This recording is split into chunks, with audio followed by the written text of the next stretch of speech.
चलो विद्यार्थी मित्रों, आजना लेक्चर में तक्षणिक वेग पूरा थया बाद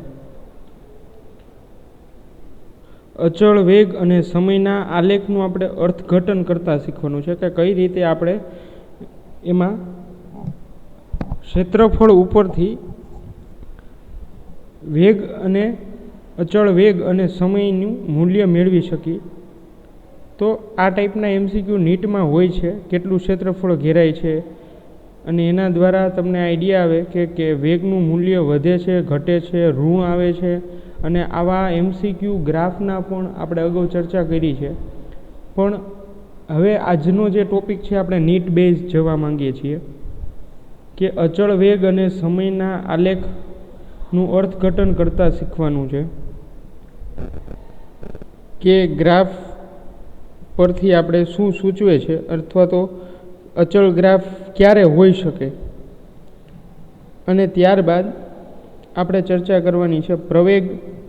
आजना लेक्चर में बीजी चर्चा ए करवानी छे के प्रवेगनी समजूती आपवानी छे। प्रवेग एटले शुं अने प्रवेगना ग्राफनी पण डिस्कशन करवानी छे। तो स्टार्ट करिए। अचल वेग समय नो आलेख। अचल वेग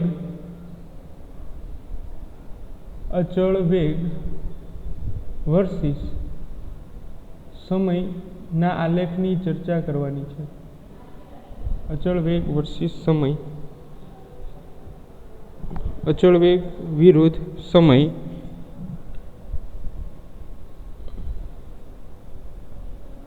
तो एक्स एक्सिस पर टाइम आवशे सेकेंड में, Y axis x axis Y axis पर वेग आवशे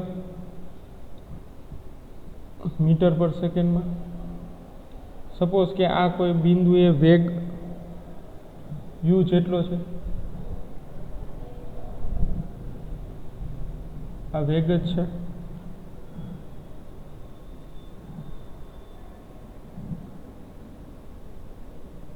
सपोज आ रीते अचल वेग थी पदार्थ गति करे छे, कॉन्स्टंट। तो आटलो एरिया कवर थाय छे, आटलू क्षेत्रफळ घेराय छे। तो v वर्सेस t नो आलेख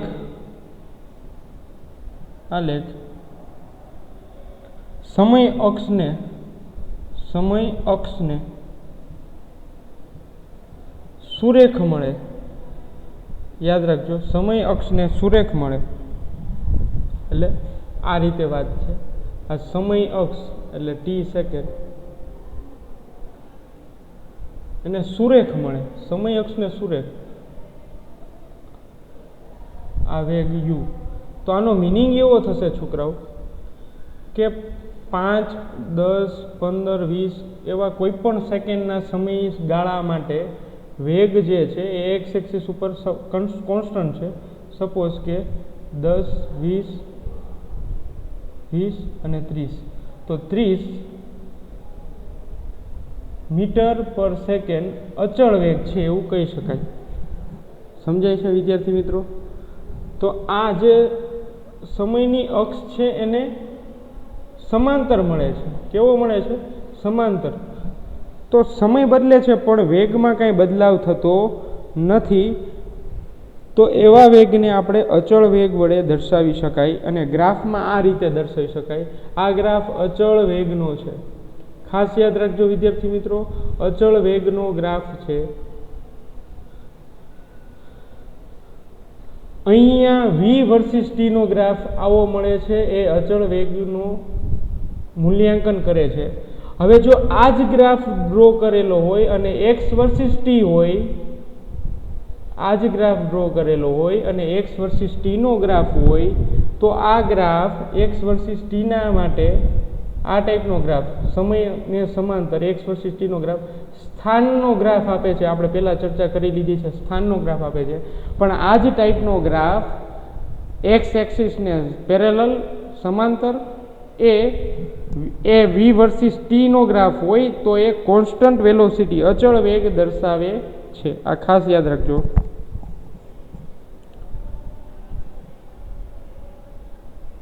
હવે આપણે જોઈએ લંબચોરસનું ક્ષેત્રફળ. લંબચોરસનું ક્ષેત્રફળ એટલે કે આ રેક્ટેન્ગ્યુલર શેપ છે એનું ક્ષેત્રફળ મેં અહીંયા તમને દર્શાવ્યું છે લાઈન કરીને કે કેટલું ક્ષેત્રફળ ઘેરાય છે. તો કે ઊંચાઈ મલ્ટીપ્લાય પહોળાઈ, ઊંચાઈ ગુણ્યા પહોળાઈ અથવા તો લંબાઈ ગુણ્યા પહોળાઈ. તો આ આપણે લંબાઈ કહી દઈએ અને આ પહોળાઈ કહી દઈએ. તો લંબાઈ જે છે એ ટી જેટલી મળે છે છોકરાઓ, અને જે આ ભાગ મળે છે એ યુ જેટલો મળે છે.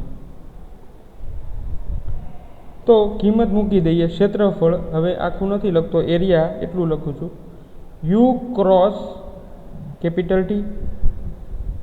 તો કેટલો ક્ષેત્રફળ ઘેરાય છોકરાઓ? યુ ટી જેટલો. આવો એમસીક્યુ પૂછાય કે અચળ વેગમાં ઘેરાતું ક્ષેત્રફળ કેટલું હશે?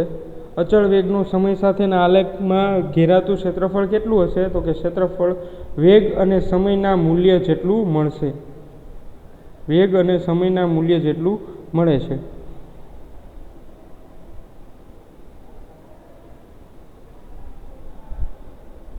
હવે એક એમસીક્યુ એવો પણ પૂછાણો હતો કે આ જે ક્ષેત્રફળ ઘેરાય છે યુટી, એનું પારિમાણિક સૂત્ર શું થાય? તો કે યુ એટલે વેગ, વેગનું મીટર પર સેકન્ડ અને ટાઈમનું સેકન્ડ, તો શું આવશે? મીટર. અને એનો એ પારિમાણિક સૂત્ર શું થશે? m0 L1 T0. ખાલી લેન્થ જ છે એટલે L1 m0 L1 T0 આવું આવશે. હવે આ ગ્રાફમાં ક્યારે ધન મળે? સમયની અક્ષ ઉપર ઘેરાતા ક્ષેત્રફળ ધન ક્યારે મળે અને ઋણ ક્યારે મળે? તો કે ક્ષેત્રફળ જો ઉપર તરફ ઘેરાતું હોય એટલે આ જે ક્ષેત્રફળ છે એરિયા, એ આ એક્સ એક્સિસ અને વાય એક્સિસ આ જ રીતે જો ઘેરાતું હોય ત્યારે ધન મળે. ત્યારે કેવું મળે છે છોકરાઓ? ધન મળે છે. અને જો આ જ ક્ષેત્રફળ નીચેની સાઈડ ઘેરાતું હોય, આવી રીતે નીચેની સાઈડ આટલું ક્ષેત્રફળ ઘેરાતું હોય તો ત્યારે મૂલ્ય કેવું મળે છે? ક્ષેત્રફળનું મૂલ્ય કેવું મળે છે? ઋણ મળે છે. ત્યારે એને ઋણ ગણવામાં આવે છે.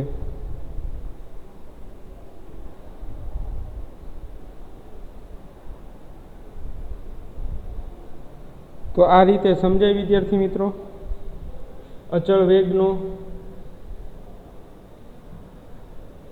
સમય સાથેનો આલેખ. હવે આપણે વાત કરવાના છીએ પ્રવેગની સમજૂતી, પ્રવેગની ડેફિનેશન, એનું એકમ, એનું પારિમાણિક સૂત્ર, પછી પ્રવેગ સદિશ રાશિ છે કે અદિશ રાશિ, પ્રવેગ ઋણ ક્યારે હોય, ધન ક્યારે હોય, અને પ્રવેગના ગ્રાફ. તો સ્ટાર્ટ કરીએ પ્રવેગની સમજૂતી.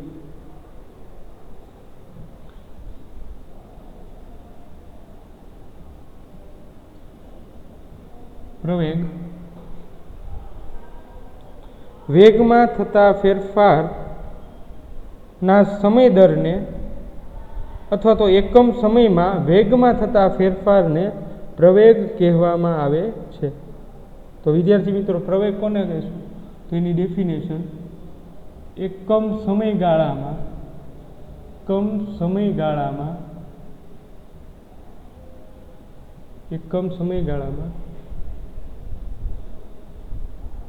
વેગમાં થતા ફેરફારને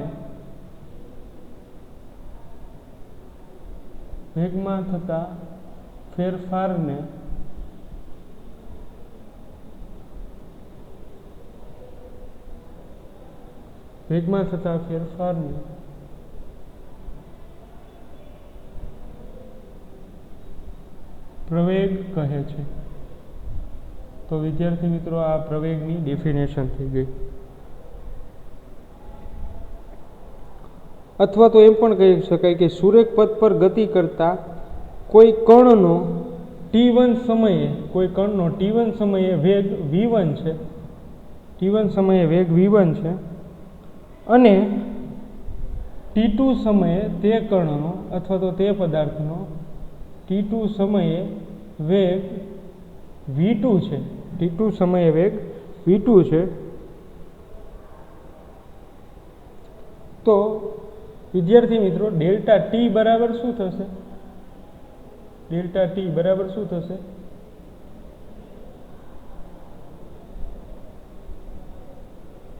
ડેલ્ટા ટી બરાબર થશે ડેલ્ટા ટી બરાબર થશે t2 માઇનસ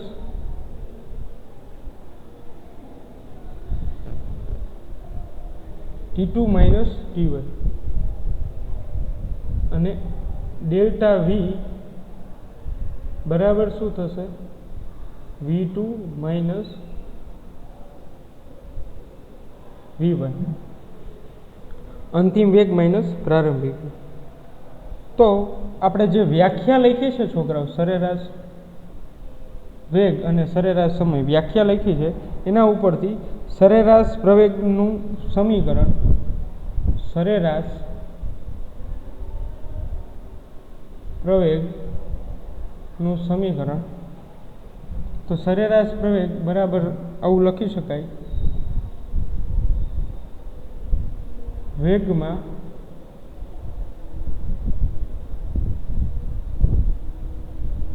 ફેરફાર ના છેદમાં સમયમાં ફેરફાર. તો છોકરા વિદ્યાર્થી મિત્રો, પ્રવેગ જે છે સરેરાશ પ્રવેગ, એને આપણે એ, એનો પ્રવેગનો સિમ્બોલ છે એ એટલે કે એસલરેશન.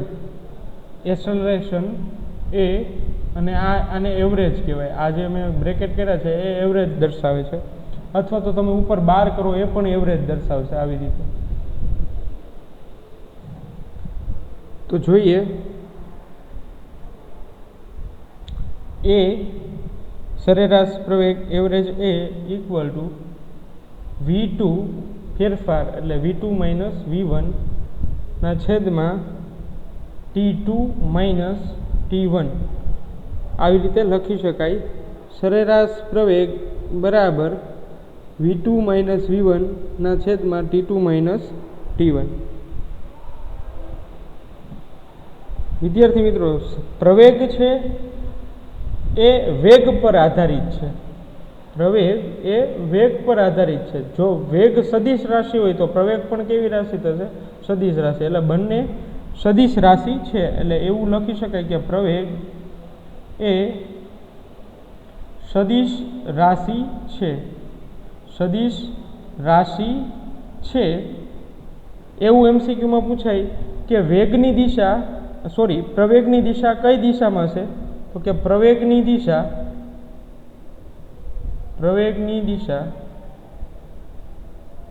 વેગની દિશામાં હોય છે. વેગની દિશામાં હોય છે.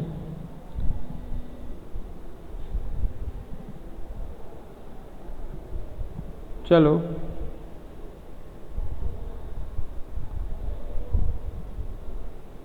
પછી પ્રવેગનો એકમ. પ્રવેગનો એકમ, તો પ્રવેગનો એકમ વેગ, અહીંયા જ આપણે સૂત્ર ઉપરથી જ બનાવવાનો, એકમ ક્યારેય ગોખવાના નથી. વેગમાં થતો ફેરફારના છેદમાં સમયગાળો એટલે ડેલ્ટા વી ના છેદમાં ડેલ્ટા ટી.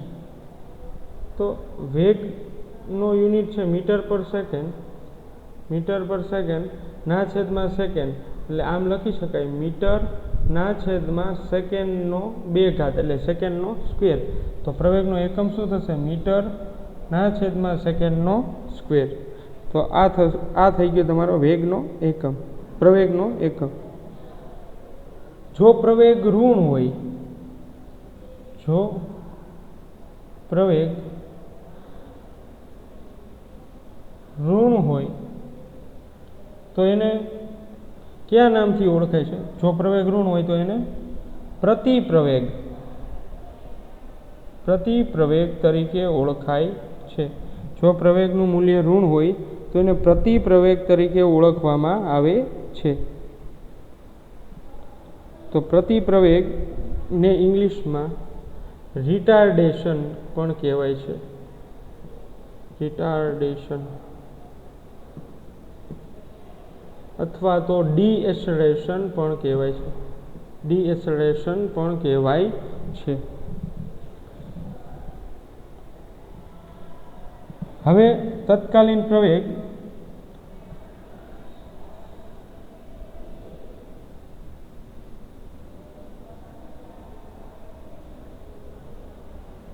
હોમવર્કમાં જે બધું લખાવું છું એ જ લખવાનું છે તમારે, બીજું કાંઈ હોમવર્ક નથી.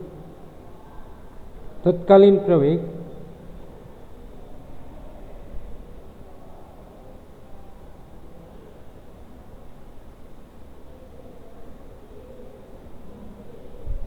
તો આપણે તત્કાલીન વેગ જોયું એવી જ રીતે તત્કાલીન પ્રવેગ એટલે વેગનું, તત્કાલીન પ્રવેગ એટલે શું થશે? વેગનું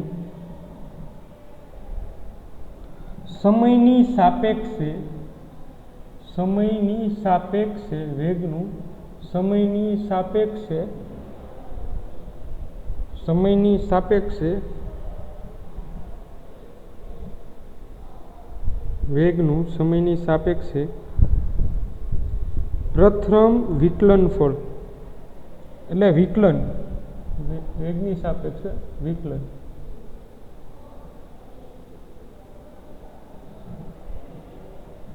તો જોઈએ એ ઇક્વલ ટુ, આમ લખી શકાય ને, એ ઇક્વલ ટુ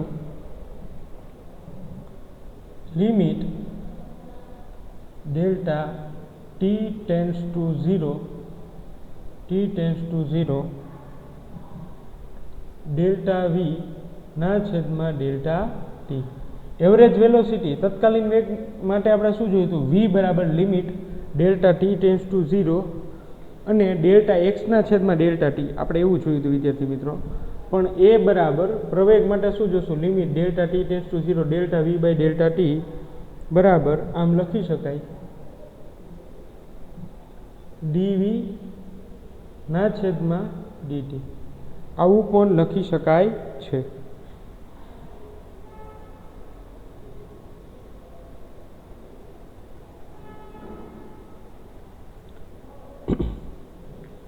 હવે વિદ્યાર્થી મિત્રો આપણે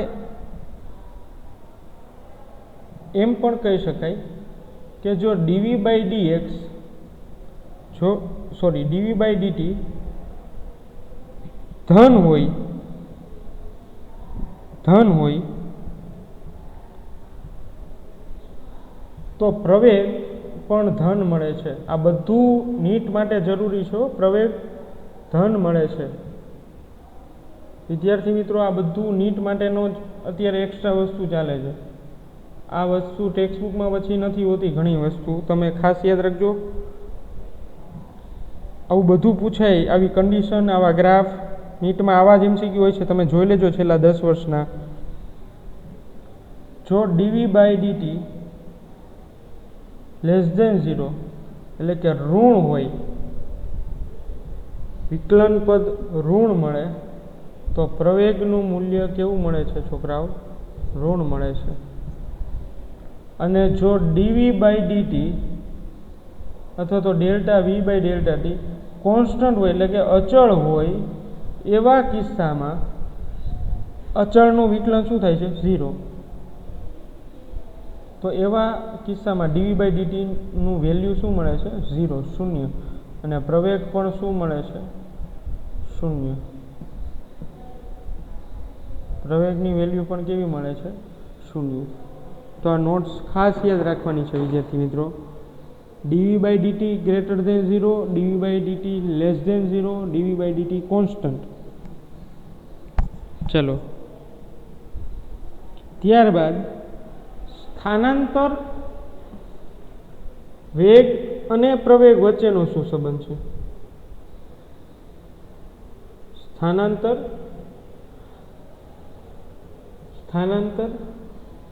વેગ અને પ્રવેગ વચ્ચે શું સંબંધ છે? તો તમને સમજાવું છોકરાઓ, સ્થાનાંતરનું એકવાર એટલે પ્રથમ વિકલન એકવાર વિકલન કરશો તો તમને વેગ મળે છે. લખ્યું, હવે સમજાવું કઈ રીતે.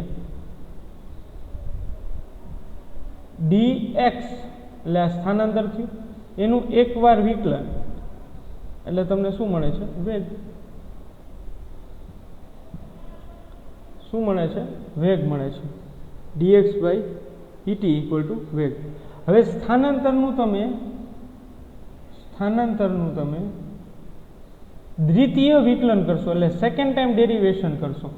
ફર્સ્ટ ટાઈમ ડિફરન્શિએશન કરશો તો તમને વેગ મળે છે, અને સેકન્ડ ટાઈમ ડિફરન્શિએશન કરશો એટલે બીજી વાર વિકલન કરશો તો ત્યારે તમને પ્રવેગ મળે છે. શું મળે છે વિદ્યાર્થી મિત્રો? પ્રવેગ મળે છે.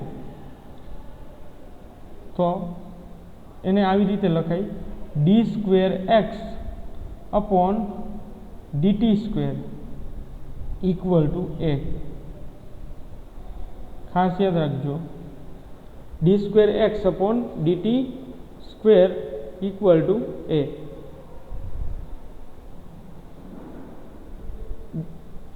દ્વિતીય વિકલન એટલે કાંઈ અઘરું નથી છોકરાઓ. જે તમારો વિકલનનો જવાબ આવે છે એને બીજી વાર વિકલન કરશો તો એ તમારો દ્વિતીય વિકલન થઈ ગયો.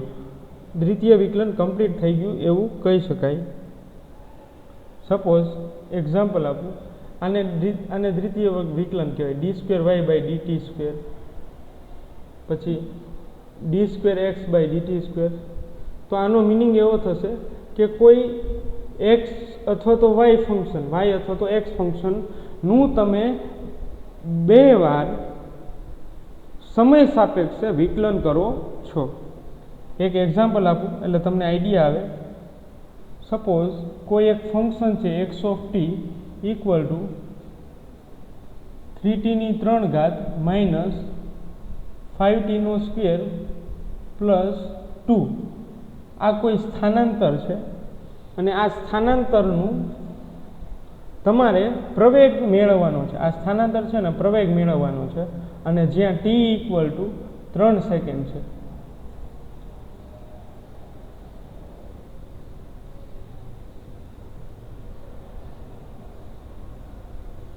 જ્યાં t ઇક્વલ ટુ 3 સેકન્ડ છે. તો વિદ્યાર્થી મિત્રો, સ્થાનાંતરનું એકવાર સમય સાપેક્ષે વિકલન કરશો, એકવાર વિકલન કરશો તો તમને વેગ મળે છે. એટલે વેગ બરાબર dx by dt. ખાસ યાદ રાખજો, હમણાં શીખવાડ્યું છે પ્રથમ વિકલન અને દ્વિતીય વિકલન. તો v equal to dx by dt. તો આ જે સમીકરણ છે એ સ્થાનાંતરનું સમીકરણ છે. તો એ સ્થાનાંતરનું સમીકરણનું સમય સાપેક્ષે એકવાર એટલે ફર્સ્ટ ટાઈમ ડિફરન્શિએશન કરશો તો તમને વેગ મળે છે. તો વિકલન તમને આવડે છે, 3 આગળ લઈ લો, 3 × 3 t, આમાંથી એક કટ કરવાની, રેસ્ટ છે એમાંથી એક કટ કરવાની, એટલે સ્ક્વેર માઇનસ 5t² છે એનું વિકલન શું થશે? તો કે 5 × 2 એટલે 10 ડાયરેક્ટ કરી નાખ્યું છે, 10 અને t પ્લસ અહીંયા ક્યાંય t છે નહીં એટલે આપણે શીખવાડ્યું છે કે જેના લગ્ન હોય એના જ ગીત ગાવાના. એટલે જે સાપેક્ષે વિકલન કરવું હોય એ અહીંયા પદ હોવું જોઈએ. તો ત્યાં t છે નહીં, તો ત્યાં શું આવી જશે? 0. તો v ઇક્વલ ટુ શું મળશે વિદ્યાર્થી મિત્રો? dx by dt. સાદુરૂપ આપી દો તો સ્થાનાંતરનું સમય સાપેક્ષે એકવાર વિકલન કરશો, ફર્સ્ટ ટાઈમ ડિફરન્શિએશન કરશો તો તમને વેગ મળે છે. હવે સાદુરૂપ આપીએ તો 9t² માઇનસ 10t આવો આન્સર મળ્યો. તો વિદ્યાર્થી મિત્રો આ વેગ થયું. આ શું મળે છે? વેગનું સમીકરણ મળ્યું. હજી આપણે શું કરવાનું છે? હજી એકવાર વિકલન કરવાનું છે. એટલે સ્થાનાંતરનું સમય સાપેક્ષે હજી એકવાર વિકલન કરશો તો તમને પ્રવેગ મળે છે. તો પ્રવેગ માટે a ઇક્વલ ટુ દ્વિતીય વિકલન, સેકન્ડ ઓર્ડર ડિફરન્શિએશન, એને તમે આમ લખી શકો d² x અપોન dt².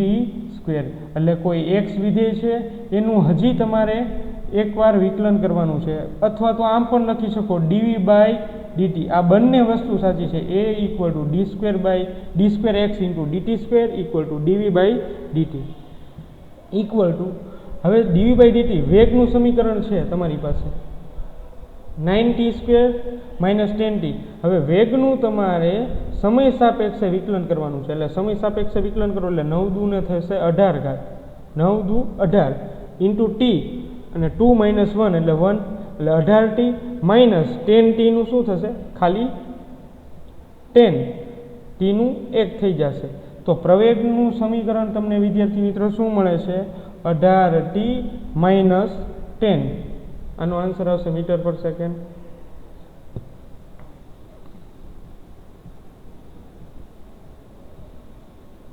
ચલો 18t માઇનસ 10 હવે t ઇક્વલ ટુ મેં લખાયું છે 3 second 3 second t equal to 3 second લખાયું છે તો જ્યાં t જોવા મળે ત્યાં તમારે 3 સેકન્ડ એડ કરવાની છે તો 18 ઇન્ટુ 3 માઇનસ 10 તો 18 ગુણ્યા 3 એટલે 54 18 થી 54 માઇનસ 10 એટલે ટોટલ તમારો આન્સર આવશે 44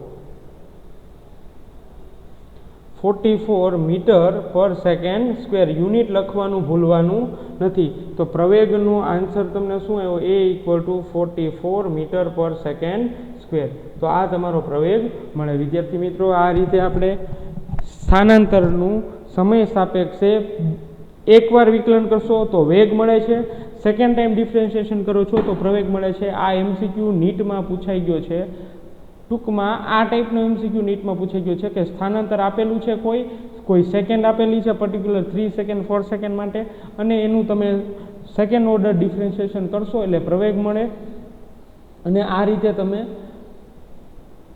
પ્રવેગ સ્થાનાંતર ઉપરથી પ્રવેગ મેળવી શકો છો તો સ્થાનાંતર અને વેગ તથા પ્રવેગનું સમીકરણ અથવા તો સંબંધ શું મળે છે તો કે જો એકવાર તમે વિકલન કરશો સ્થાનાંતરનું સમય સાપેક્ષે તો તમને વેગ મળે છે એવી જ રીતે જો તમે સ્થાનાંતરનું 2 વાર વિકલન કરો છો અને વેગનું 1 વાર વિકલન કરો છો તો તમને પ્રવેગ મળે છે તો મેં જે લાસ્ટ સ્ટેપ લખ્યું છે એના ઉપરનું સ્ટેપ છે એટલે કે આ સ્ટેપ તો આ સ્ટેપ જે છે એ સંબંધ દર્શાવે છે સ્થાનાંતર પ્રવેગ અને વેગ વચ્ચેનું તો આજ માટે આટલું રાખી નેક્સ્ટ લેક્ચરમાં આપણે પ્રવેગના ગ્રાફ જોશું અને સ્વાધ્યાયના થોડા દાખલા જે છે એ પણ ક્લિયર કરશું